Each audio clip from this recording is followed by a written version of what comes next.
Aeloria traced the raised line of the scar that split her face, a permanent testament to the day her life had shattered.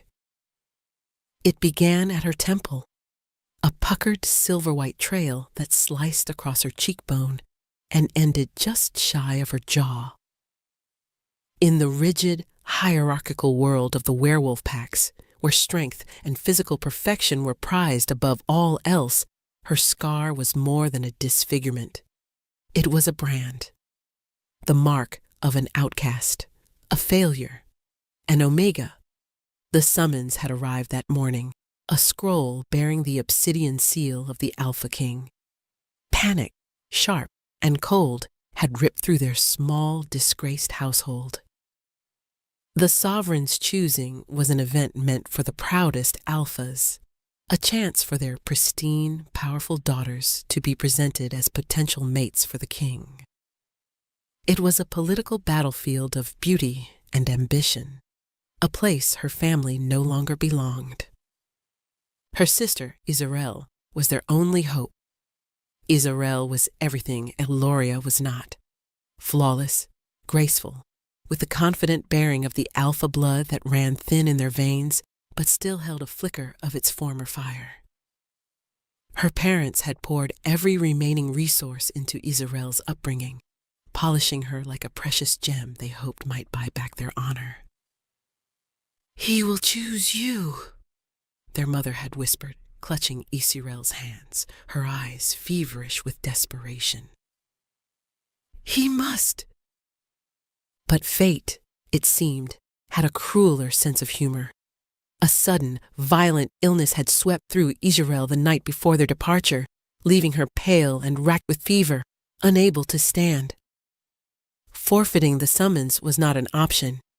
It would be seen as a direct insult to the king, an act of defiance that would see their family exiled or worse. So, the decision was made. A whispered, frantic argument in the dead of night that ended with her father's defeated sigh. Aeloria's would go in Izarel's place, not as a genuine candidate, but as a token, a placeholder, a walking apology for their family's failure. Now, standing in the cold antechamber of the great hall, she felt the weight of 1,000 hostile stares. She wore a simple gray dress, the best she owned, but it was homespun and drab compared to the silks and velvets of the other candidates. They were a flock of vibrant, preening birds of paradise, and she was a common sparrow, broken-winged and plain. Whispers followed her like shadows. "Look at her face. An omega? Here, the fallen house of Viridian has no shame." Aeloria kept her eyes fixed on the stone floor, her hands clenched at her sides. Shame was a familiar cloak, one she had worn for years, but beneath it a strange resilience had taken root. She had learned to endure. She possessed a secret, a quiet strength that no one saw or understood. It was a peculiar empathy, an ability to feel the echoes of pain in others, and sometimes, if she concentrated, to soothe them. Most considered it a morbid curse, another sign of her defective nature. To her, it was simply a part of who she was, a silent language she shared with the hurting world. The great doors groaned open, and a herald's voice boomed, calling the name of a rival house. Another perfect daughter glided into the throne room. Aeloria knew her turn was coming. She was not here to be chosen. She was here to be publicly shamed, a final, brutal confirmation of her and her family's worthlessness. She took a deep breath, steeling herself for the humiliation to come. Her only goal was to survive it. The reputation of Alpha King Dareth preceded him like a storm front. They called him the Shadow King, the Iron Alpha, a ruler who had seized his throne at a young age after a brutal conflict that had left the old guard shattered. He was a recluse, a specter who governed from the imposing walls of his obsidian fortress. It was said he was merciless, that his power was absolute and terrifying. Most chilling were the rumors of a curse. Whispers in the dark spoke of a malady that isolated him, an affliction that made him untouchable. For a decade, he had rejected every potential mate, from the fiercest alpha daughters of the northern packs to the most beautiful sirens of the coastal clans. None were deemed worthy. None could get close. The herald's voice finally called her name, or rather, her family's. Lady Eloria of the fallen house Viridian, in place of her sister, Izirel. The addition was a deliberate barb, a twist of the knife for all to hear. A collective, derisive snort rippled through the gathered court.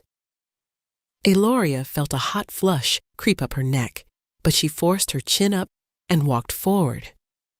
She would not give them the satisfaction of seeing her cower. The throne room was vast and cold, dominated by shadows that clung to the high vaulted ceilings. At the far end, upon a throne carved from a single piece of black stone, sat the king.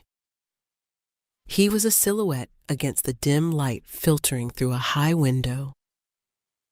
All she could make out was a broad, powerful frame and the chilling gleam of the silver mask that covered the upper half of his face. It was intricately worked, shaped like a snarling wolf, but its empty eye sockets seemed to absorb all the light and warmth in the room. His power was a physical force.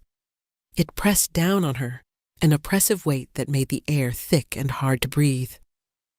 It was ancient and raw, laced with something else, a jagged edge of relentless, unending pain. Her own strange gift resonated with it instantly, a low thrum of agony that vibrated deep in her bones. It was the most profound suffering she had ever sensed. She stopped at the required distance and sank into a clumsy curtsy, her eyes still on the floor. The silence stretched, heavy and suffocating. She could feel the court's amusement turning to confusion. The king was supposed to dismiss her with a contemptuous flick of his wrist. Instead, he spoke. His voice was a low growl, rough and strained, as if forcing the words through gravel. "You are not the one named in the summons." It was a statement, not a question. "My sister fell ill, Your Majesty," Eloria said, her own voice barely a whisper. "I came so my family would not show you disrespect." Another long pause. She could feel his focus narrow, a predatory intensity that made the fine hairs on her arms stand up. The phantom ache emanating from him sharpened. Then he asked the strangest question. "Step closer." She obeyed, her heart hammering against her ribs. He leaned forward slightly, his masked gaze seeming to bore right through her. "That mark on your face," he rasped, the words sending a shiver down her spine. "Tell me, what do you know of scars?" The question hung in the air, baffling the assembled nobles. They had expected inquiries about lineage, dowry, or pack allegiance. Instead, the fearsome king was asking a ruined Omega about her disfigurement. Eoloria's mind went blank for a second, the directness of his query disarming her. She met the empty eye holes of his mask, trying to find the man behind the terrifying legend. The agony she sensed from him was a constant grinding hum, a baseline of torment he must live with every second of every day. For the first time, she felt not fear, but a flicker of kinship. "I know," she began, her voice gaining a sliver of confidence, "that they are a map of where you have been. I know they do not heal straight. and I know they ache when a storm is coming." A low murmur swept through the court, a mix of shock and scorn at her audacity, but the king did not move. He remained utterly still, his posture rigid. The air around the throne seemed to crackle with a tension that had nothing to do with royal authority and everything to do with a deeply personal wound.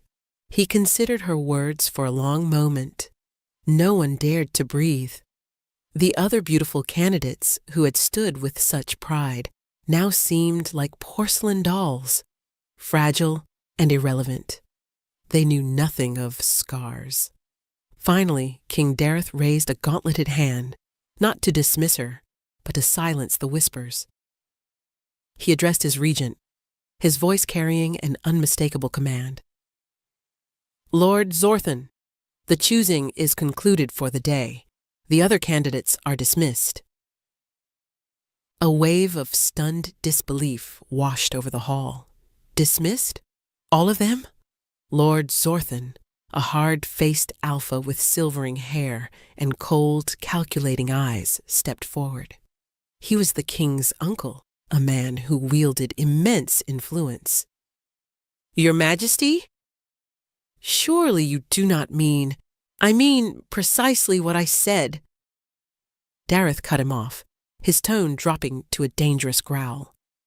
The oppressive weight of his power intensified, and Zorthan wisely fell silent, though his jaw was tight with fury. Dareth's masked gaze then fell back to Eloria. "You will remain." If the previous announcement had caused a shock, this one was a cataclysm. Eloria felt her blood run cold. Remain? Why? What could he possibly want with her? The court erupted into a chaotic buzz of speculation. Lord Zorthan shot her a look of pure venom, his eyes promising retribution. Guards escorted the other women out, their expressions a mixture of outrage and confusion. Soon, the great hall was empty, save for Eloria, the king on his throne, and a handful of his personal guard. "You will be given chambers in the West Wing," the king stated, rising from his throne. He was even larger than she had imagined, a mountain of dark leather and muscle. "You are not a prisoner, but you will not leave the castle grounds. Is that understood?" "Yes, Your Majesty," she stammered, completely overwhelmed. He started to descend the dais, his movements stiff and controlled. As he passed her, the wave of his pain washed over her so intensely it made her dizzy. It was a physical, searing agony, sharp as broken glass, and deep as a poisoned well. He paused for a fraction of a second, his masked face turned toward her. "We will speak again," he said, the words a strained promise. Then he swept past, leaving her alone in the cavernous hall, trembling and utterly bewildered. She was trapped, a pawn in a game she did not understand, bound to a king whose suffering was a silent scream that only she could hear. The chambers Eloria was given were not the lavish suites prepared for the alpha candidates.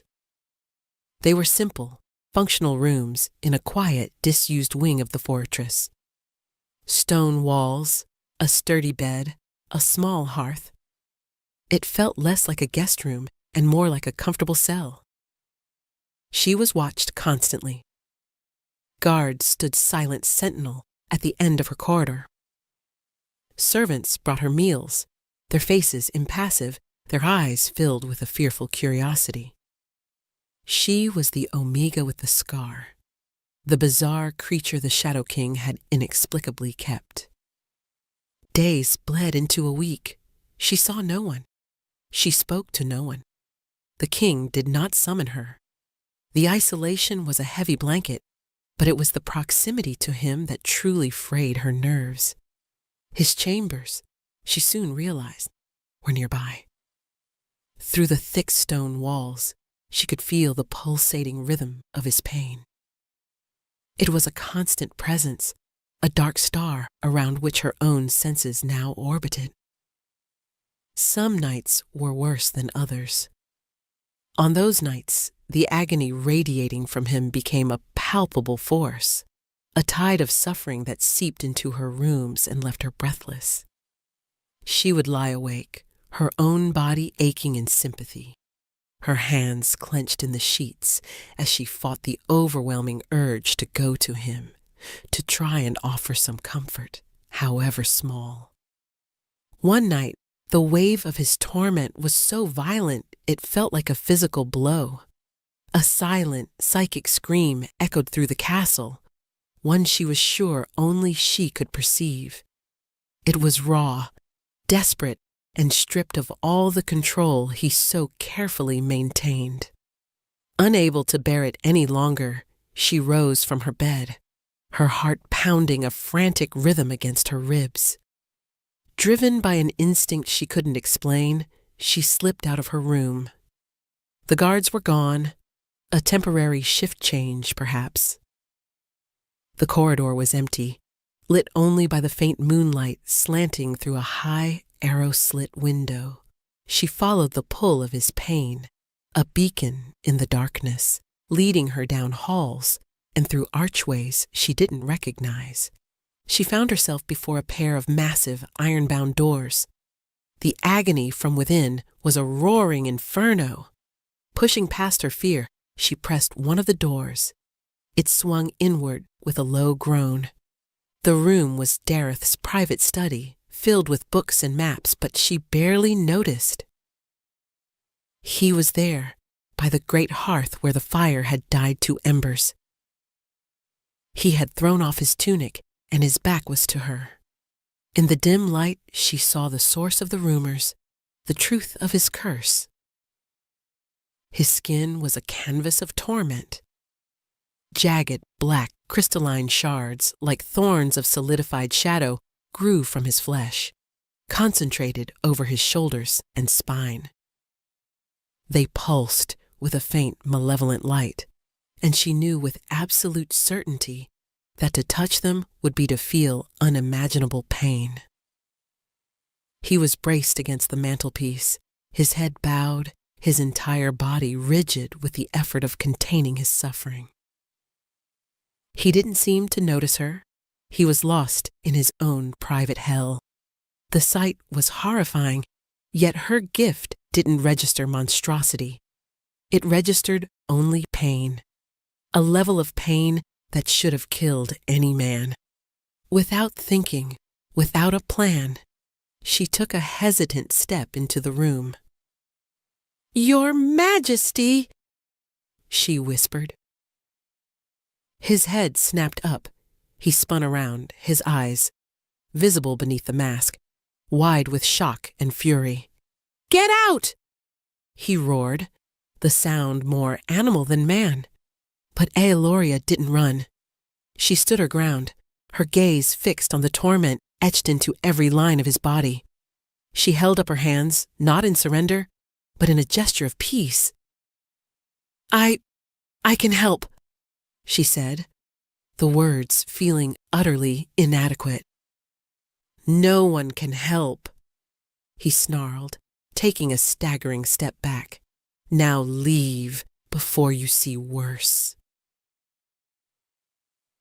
"I am not afraid," she said softly, and it was the truth. She was terrified of his power, of his position, but not of his pain. His pain was something she understood. Closing her eyes, she reached out, not with her hands, but with her mind, with the core of her strange gift. She focused on the jagged edges of his agony, not trying to take it, but to smooth it, to pour a balm of quiet calm over the raging fire. She thought of cool water, of silent snowfalls, of the deep peace of a forest at midnight. Dareth froze. The rigid tension in his shoulders lessened by a fraction. He stared at her, the fury in his eyes slowly being replaced by a dawning, incredulous disbelief. "What "What are you doing?" he breathed. "I'm quieting the storm," she whispered back, opening her eyes. For the first time since she had arrived, the suffocating aura of his pain receded, even if just for a moment.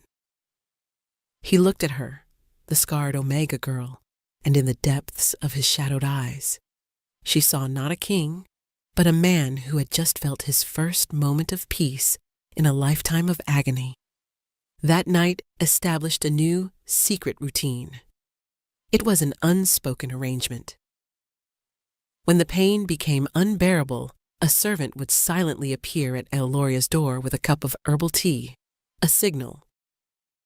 She would wait an hour, then slip through the darkened halls to his study. He never spoke of his curse, and she never asked. He would sit by the fire, his back to her, and she would sit in a chair across the room. She would not touch him, but she would reach out with her gift, gently blunting the sharpest edges of his suffering. It was exhausting work. She often left his chambers feeling drained and hollowed out, as if she had run for miles, but she never refused the summons. To fill the heavy silence, she began to talk. She told him stories from her childhood, simple tales of the woods behind her family home, of the shapes of clouds, of the songs her grandmother used to sing. They were small, insignificant things, but in the oppressive darkness of his world, they were tiny points of light. He, in turn, began to speak, not of himself, but of his kingdom. He spoke of the rugged mountains to the north, of the treacherous politics of the river clans, of his frustrations with the greed and short-sightedness of his nobles. He was a brilliant strategist and a deeply committed ruler, trapped within a prison of his own flesh. He started asking for her opinion.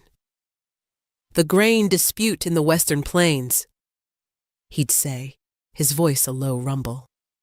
"Lord Calvrin wants to impose a tax that will starve the smaller farms. What would your grandmother have said about a man who eats his own seed corn?" She would answer simply, drawing on the common-sense wisdom of a life lived far from the machinations of power. She would have said he's a fool who mistakes his stomach for a legacy. A low, rough sound would escape him, one she eventually identified as a choked laugh. In those moments, he was not the Shadow King. He was just Dareth, and he was beginning to see her not as a scarred Omega, but as Eloria, his confidant, his anchor. This fragile piece, however, did not go unnoticed. Lord Zorthan watched them with an eagle's eye. He saw the slight easing of the king's perpetual tension, the way his focus in council meetings seemed sharper. And he saw the Omega girl no longer just a court anomaly, but a potential source of influence, a threat to his own. Zorthan began his campaign subtly. He spread rumors. The Omega was a witch, using dark arts to ensnare the king. Her scar was not a mark of weakness, but of a demonic pact. He ensured she was isolated, turning the few servants who had shown her kindness against her with threats and bribes. One afternoon, as Eloria walked in the small walled garden she was permitted to use, Zorthan cornered her. His presence was oily and menacing, a stark contrast to Dareth's raw, honest power. "You are playing a dangerous game, little Omega," he said, his voice a silken threat.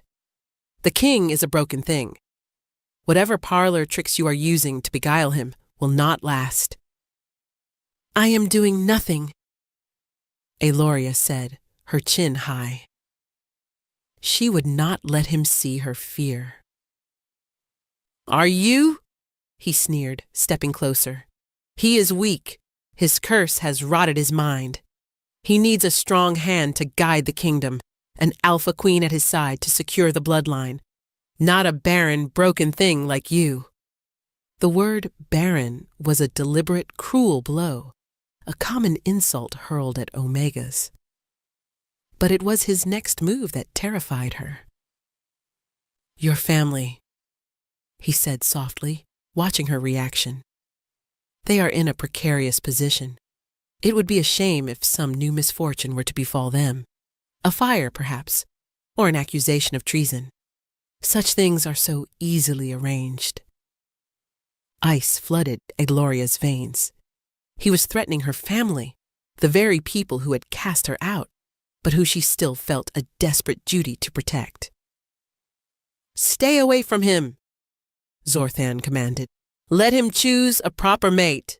Your cooperation will ensure your family's continued, if miserable, existence."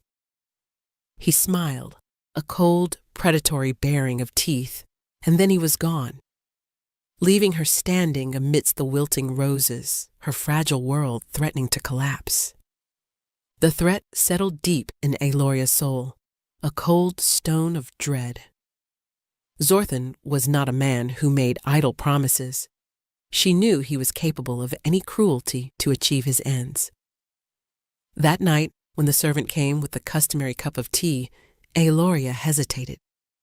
To go to Dareth was to defy his uncle and endanger her family.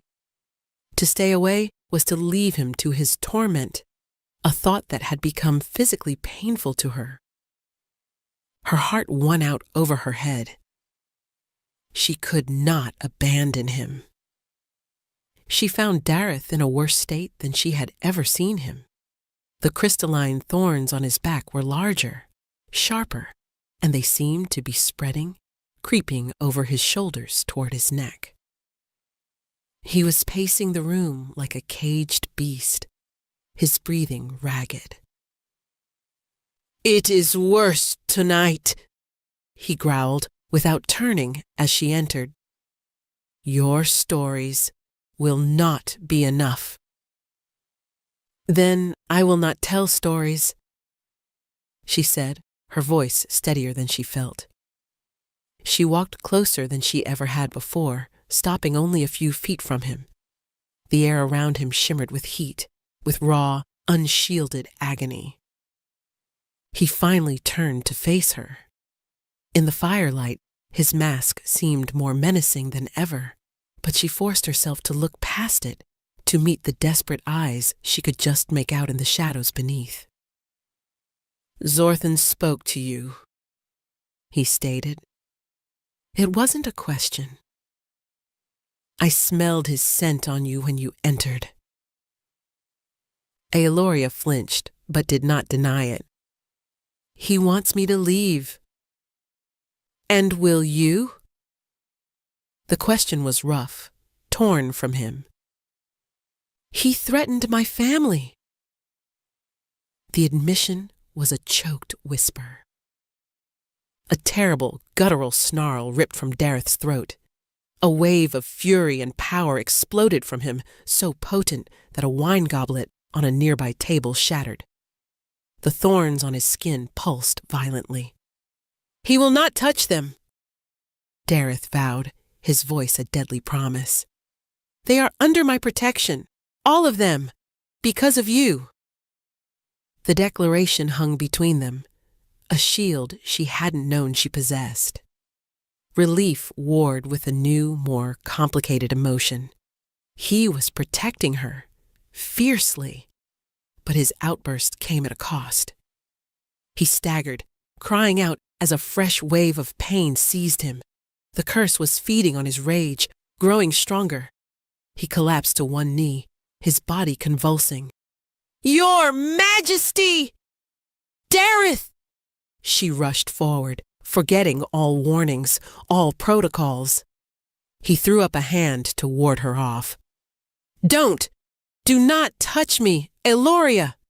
It will kill you!" Suddenly, the great doors to the study burst open. Lord Zorthan stood there, flanked by two of his most loyal guards. He had planned this. He had goaded Dareth, knowing his rage would trigger the curse, and had brought witnesses to see the king in his most monstrous state. "Behold your king!" Zorthan boomed, his voice ringing with triumphant malice. "A monster, brought to his knees by a cursed Omega witch. He is unfit to rule." Dareth struggled to rise, to project an aura of command, but the agony was too great. His control was gone. The shadowy thorns writhed, growing before their very eyes, consuming him. He looked not like a king, but a creature from a nightmare. Zorthan's guards drew their swords, their faces a mixture of fear and grim determination. They were going to end this. They were going to kill their king. Aeloria reacted on pure instinct. She would not let them harm him. She would not let him be seen this way, be remembered this way. With a cry, she threw herself in front of Dareth, spreading her arms wide to shield his kneeling form with her own small body. "You will not touch him!" she declared, her voice ringing with a strength she didn't know she possessed. "Step aside, foolish girl." Zorthan sneered. "His madness will consume you both." "It is not madness," she retorted, her eyes locked on his. "It is pain, something a heartless creature like you could never comprehend." Behind her, Dareth let out a choked sound. He stared at her back, at this slight, scarred Omega who was defying a powerful lord and his armed guards to protect him. This selfless, insane act of courage struck him with more force than any physical blow. At that moment, as she stood as his defiant shield, a profound, undeniable truth slammed into him. This was not just about comfort. It was not just about gratitude. It was the mate bond, the primal call of his soul roaring to life. She was his mate, the one foretold, the one who could withstand his darkness. "Aeloria," he breathed, the name a prayer. He surged to his feet, ignoring the searing agony. A wave of raw, untamed power, black and terrifying, erupted from him. It was not aimed at Aeloria, but flowed around her like a protective cloak, slamming into Zorthan and his men. The guards were thrown back against the far wall, stunned and breathless. Zorthan himself was forced to his knees, gasping under the immense pressure. The effort, however, was too much. The thorns on Dareth's body flared with an agonizing light, and he cried out, his legs buckling. As he fell, his mask was knocked aside, clattering to the stone floor. For the first time, Aeloria saw his face. It was a strong, noble face, with a square jaw and high cheekbones. But it was ravaged, a mirror of her own scar, but infinitely worse. A web of black, crystalline lines, like frozen lightning, covered the entire left side of his face, radiating from a temple that was a mass of twisted, thorny tissue. His left eye was clouded and blind. He was beautiful and broken, and in that moment she loved him with a terrifying, all-consuming certainty. Ignoring his previous warnings, ignoring the danger, she knelt and did the one thing she knew she had to do. She reached out and touched his face, her fingers gently tracing the cursed lines on his skin. A bolt of pure, unadulterated agony shot up her arm. It was a white-hot fire, 1,000 knives stabbing into her at once. She screamed, but she did not pull away. Instead, she poured all of her being, all of her gift, into the touch. She took the full, unfiltered brunt of his curse into herself, a willing sacrifice. The pain was excruciating, and the world dissolved into a vortex of white noise and darkness. Her last conscious thought was of his one good eye, wide with horror and a dawning, heartbreaking adoration as she collapsed beside him. Dareth roared as Aeloria's body went limp. Her scream, a sound of pure agony, had shattered something deep within him. He felt the raw power of his curse slam into her, and then, impossibly, he felt her gift meet it.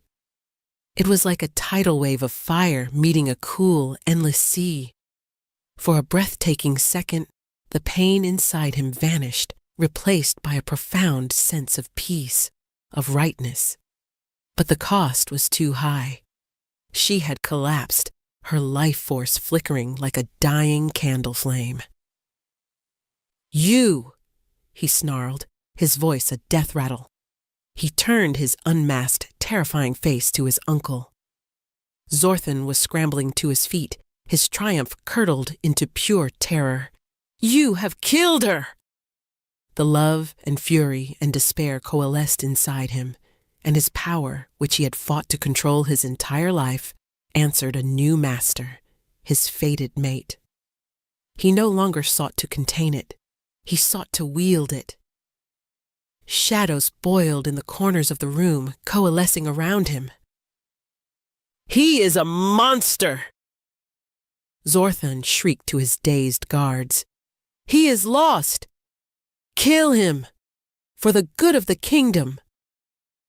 But the guards hesitated. They had just witnessed the Omega Girl sacrifice herself for their king, and they had seen the king's power lash out not in madness, but in defense of her. They were warriors, and they recognized the primal fury of a male protecting his mate. Before they could decide, the doors to the study flew open again. This time it was Captain Karain, the loyal head of Dareth's personal guard, followed by a dozen elite soldiers. They took in the scene at a glance. The unmasked king, radiant with dark power, the unconscious Omega in his arms, the treacherous Lord Zorthan and his two cornered men. "My king," Karain said, his voice firm as he knelt, ignoring the shocking sight of Dareth's face. "Your orders?" "Arrest him!" Dareth commanded, his voice shaking with restrained violence. He gently gathered Aeloria into his arms, cradling her as if she were the most precious thing in the world. "Arrest my uncle for high treason! He laid a hand on my queen!" The title fell into the stunned silence of the room. Queen? He had named her. The scarred, broken Omega. His queen. Zorthan paled, his ambitions turning to ash in his mouth. "You are mad!" Zorthan spat as Karain's men seized him. "The council will never accept this. They will never accept her. They will accept their queen, or they will face me," Dareth said, his voice dangerously soft. He looked down at Aeloria's pale face, at the faint scar that had first drawn him to her. "She is my mate, my anchor, and you tried to destroy her." He swept past them, carrying Aeloria as if she weighed nothing. He did not go to her chambers, but strode directly toward the royal apartments, toward the king's own bedchamber, a place no woman had entered for over a decade. He ignored the shocked gasps of the servants and guards they passed in the halls, his focus solely on the fragile life he held. He laid her gently on his massive bed. Her breathing was shallow, her skin deathly cold. Her selfless act had saved him from losing control, but it had nearly extinguished her own light. Panic, an emotion he hadn't felt in years, clawed at him. He was a king, a warrior, a being of immense power, but he was helpless to save her. Desperate, he pressed his forehead to hers, closing his eyes. He focused on the nascent mate bond, the shimmering thread that now connected their souls. He poured all of his will, his love, his very essence into that bond, a silent plea for her to stay, to fight, to come back to him. He didn't know if it would work, but he had to try. He would not lose her. He had only just found her. Eloria drifted in a gray, painless void. The agony of taking on Dareth's curse had been so absolute that it had burned away all other sensations. She was aware of a distant warmth, a persistent, gentle call that pulsed in time with a heartbeat that was not her own. It was a lifeline, a golden thread in the suffocating darkness, and she clung to it with the last vestiges of her will. Slowly, the warmth solidified into a feeling of comfort, of safety. The golden thread became stronger, a conduit pouring strength and a desperate, unwavering love into her. It was Dareth. He was calling her back. Her eyelids fluttered open. She was lying in a vast, comfortable bed, the likes of which she had never seen. The room was regal and masculine, decorated in dark woods and rich crimson tapestries. Dareth was sitting in a chair beside the bed, his head in his hands. He was shirtless, and she saw that the horrific thorns of his curse were gone.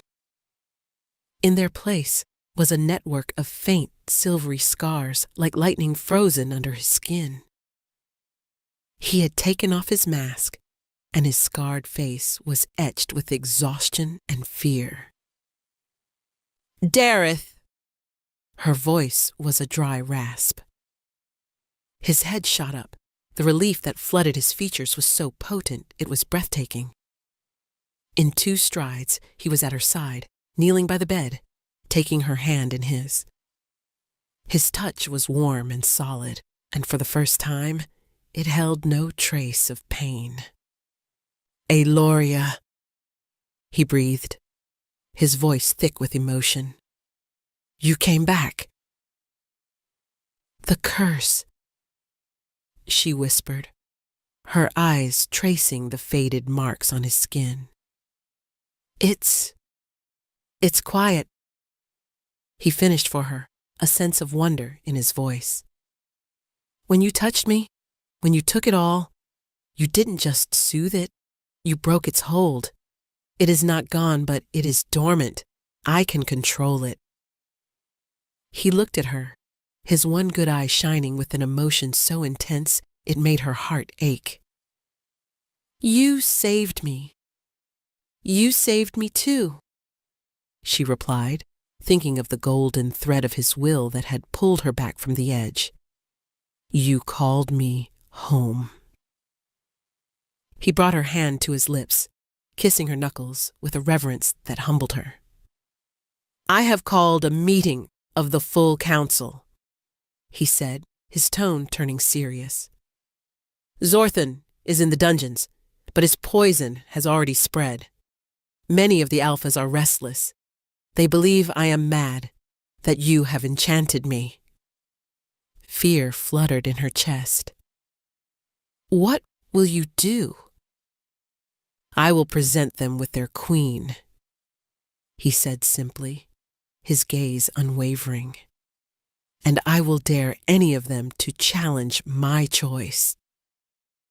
The council meeting was held in the great throne room, the same room where Eloria had been presented as a joke. This time, however, she entered not as a supplicant, but on the king's arm. She wore a gown of deep blue velvet, a gift from Dareth, and her hair was unbound. She did not try to hide her scar. Dareth, too, was unmasked, bearing his own scars for all to see. Their entrance was met with a thunderous silence. The assembled Alpha Lords stared, their faces a mixture of awe, fear, and outrage. Dareth led her not to a seat beside the throne, but to the throne itself. He had her sit, and he remained standing beside her, a clear and undeniable statement of her new status. "For 10 years," Dareth began, his voice echoing in the vast hall, "I have borne a curse that has isolated me and left my kingdom without a queen. Many of you saw this as a weakness." He paused, his gaze sweeping over the crowd. "You were wrong. It was a test, a crucible waiting for a soul strong enough to withstand its fire. His eyes found Aeloria's. I have found that soul. Aeloria of House Viridian is my fated mate. Her courage saved my life. Her strength has tempered my curse. She is not the queen you expected, but she is the queen this kingdom needs. She is my queen. A grizzled old alpha, Lord Calvrin from the Western Plains, stepped forward. Your Majesty, she is an Omega. She has a scar of weakness. How can she possibly bear a true alpha heir? Before Dareth could unleash his fury, Aeloria stood. All eyes turned to her. You are right, my lord, she said, her voice clear and steady. I am an Omega, and I bear this scar. She touched her face. But you mistake the nature of strength. You see it only in muscle and fang. But there is strength in endurance. There is strength in empathy. And there is strength in healing wounds, rather than just inflicting them. She looked from Calvrin to the other uncertain faces. This kingdom is scarred, just like its king, just like me. It is divided by pride and prejudice. It does not need another warrior. It needs a healer. Her words, spoken with a quiet dignity and undeniable truth, resonated through the hall. The alphas looked at their unmasked king, at the peace that now settled on his features, where once there was only tension and pain. They looked at the small Omega who stood beside him, unintimidated and proud. They saw not a witch, but a woman of incredible fortitude. But Zorthon's poison ran deep. A faction of lords, loyal to the old ways and to Dareth's uncle, remained defiant. One of them, a brutish alpha named Osrathon, drew his blade. This is a mockery. We will not be ruled by a broken king and his Omega pet. It was the spark that ignited the powder keg. The chamber erupted as loyalists and rebels drew their weapons. But the final confrontation would not be decided by a battle. It would be decided by a single act of treachery. In the chaos, a figure slipped from the shadows near the throne. It was one of Zorthon's guards, freed from the dungeon by conspirators. He held a small, wicked-looking dagger, its blade coated in a sickly green paste. It was not wolfsbane. It was something far older, a poison designed to sever the nascent bonds of fated mates by turning a mate's own power against them. His target was not the king. It was the queen. He lunged, faster than anyone could react. Dareth saw the movement at the last second. He roared Aeloria's name, a sound of pure terror, and threw himself in front of her. But the assassin was swift. The blade, intended for Aeloria's heart, plunged deep into Dareth's side. A collective gasp of horror sucked the air from the room. The fighting stuttered to a halt. Dareth stood for a moment, his eyes wide with shock, before he staggered back, clutching the dagger embedded in his side.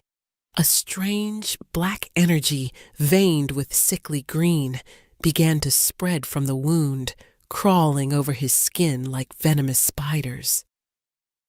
The poison was horrific. It didn't just attack his body, it attacked the mate bond. Aeloria felt a searing, vicarious agony, but worse was the chilling sensation of the bond itself beginning to fray, to turn toxic. The poison was designed to make her gift, her healing empathy, a weapon against him, feeding his dormant curse with her own life force until they both consumed each other. Dareth! She screamed, rushing to his side as he fell to his knees.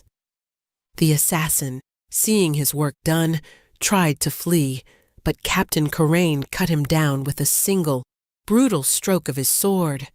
Aeloria knelt before her king, her mate, her hands hovering over the terrible wound. Panic seized her. Her healing touch was now a weapon. If she tried to soothe his pain, the poison would use her power to fuel the curse and kill him faster. "Eloria!" Dareth gasped, his one good eye finding hers. His skin was turning gray, the silvery scars on his body beginning to glow with a dark, angry light as the curse began to reawaken. "The bond, it's tearing, it hurts." He was dying. The lords, both loyal and rebellious, watched in stunned silence. Their world was balanced on a knife's edge. In that moment of absolute desperation, Eloria understood. The poison used the bond, a conduit of love and power, as its delivery system.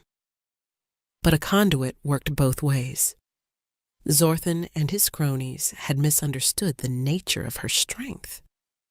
They saw it as a tool, but it wasn't. It was a part of her soul. She looked at Dareth, at the man who had seen past her scar to the person beneath, who had named her his queen, who had just taken a poisoned blade for her. Love, fierce and boundless, swelled in her heart. This was her choice. This was her king. This was her mate. "I love you, Dareth," she whispered. The words, a vow, an anchor in the storm. Then she did the one thing the poison was not designed for. She did not try to heal him. She did not try to soothe him. Instead, she laid her hands over his, which were clutched at his side, and she did the opposite of what her gift was meant to do. She pulled. With every ounce of her will, she drew the poison and the raging, reawakening curse into herself. She used the mate bond as a siphon, pulling the darkness out of his body and into her own. The pain is beyond imagining. It was a fire that consumed her from the inside out, a symphony of agony that dwarfed even the moment she had first touched his curse. Her vision blackened, and she felt her own life slipping away, but she held on, her focus absolute. She would be his shield, even if it meant her own end. The entire court watched in breathless awe as the black veins of poison receded from Dareth's skin and seemed to flow into Eloria. Her own scar began to glow with a terrifying dark light.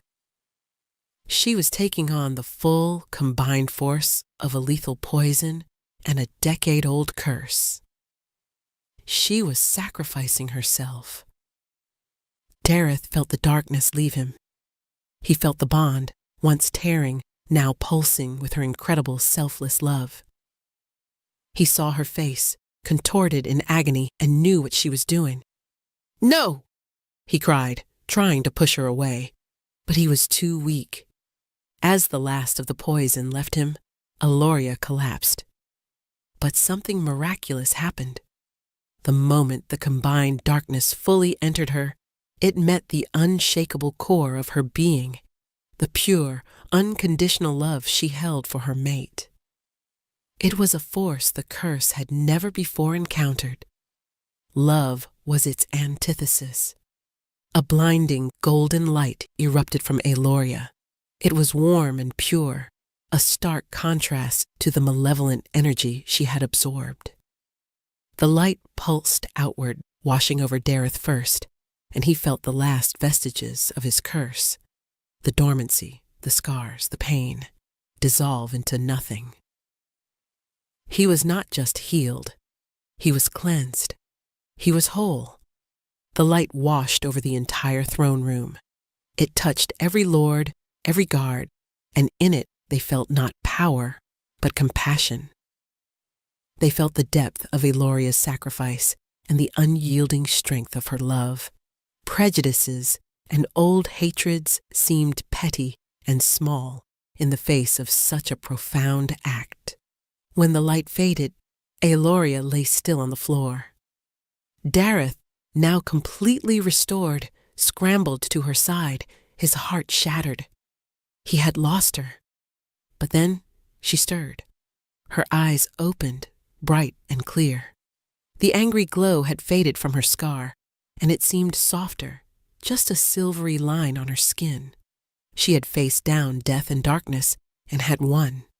Her gift, amplified by a true mate's love, had not just saved him. It had purified them both. Dareth let out a ragged sob of relief and gathered her into his arms, burying his face in her hair. You saved us all," he whispered. And in the silent, awe-filled throne room, Lord Calvrin, the grizzled alpha who had first challenged her, slowly knelt. Then another lord, and another. Soon, every single person in the hall, loyalist and former rebel alike, was kneeling before the scarred Omega, who had become the heart of their kingdom. They were not just kneeling to their king. They were kneeling to their true queen. With the last vestiges of rebellion quelled by a miracle, the kingdom was unified as never before. Dareth, free from the pain that had clouded his reign, ruled with a new clarity and compassion, but he made no decision without Eoloria by his side.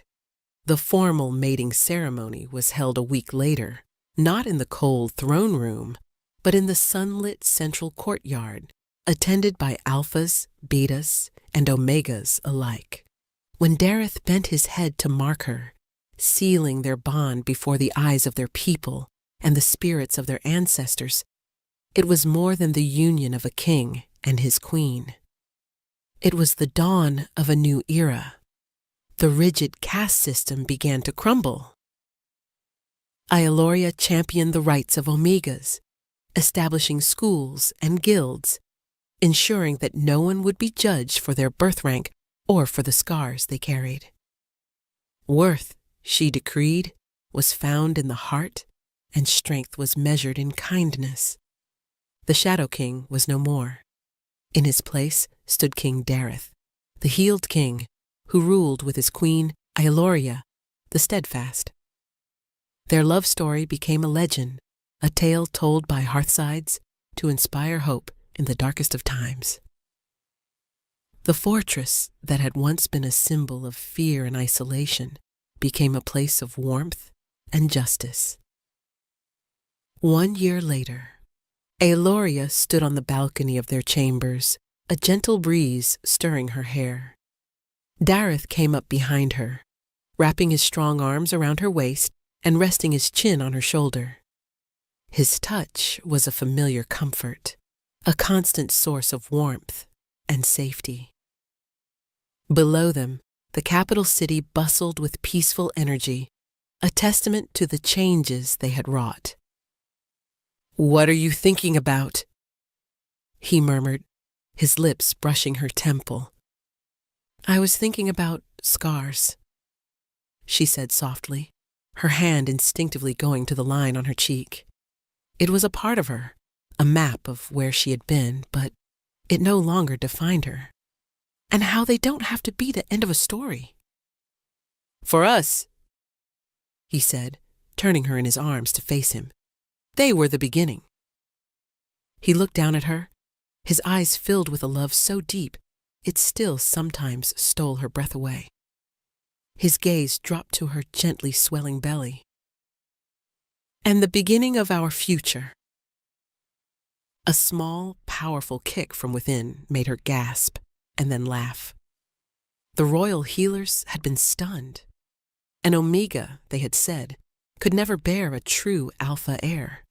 But the child Eoloria carried was a symbol of their bond, a miracle born of a love that had defied curses, poisons, and prejudice. This child would not be born into a world of rigid hierarchy, but into a kingdom that was learning to heal. Dareth placed a reverent hand on her stomach, his face alight with a joy he had never thought he would know. "They will be strong," he whispered, "like their mother." Eoloria smiled, leaning her head against his chest, listening to the steady beat of his heart. The scarred Omega and the cursed king had found their peace, not in perfection, but in the beautiful, flawed reality of each other. They had saved their kingdom, but more importantly, they had saved each other, proving that the greatest strength of all was not the power to rule, but the courage to love. And as they stood on the balcony, their united kingdom thriving below and their future stirring to life between them, they knew their story was just beginning.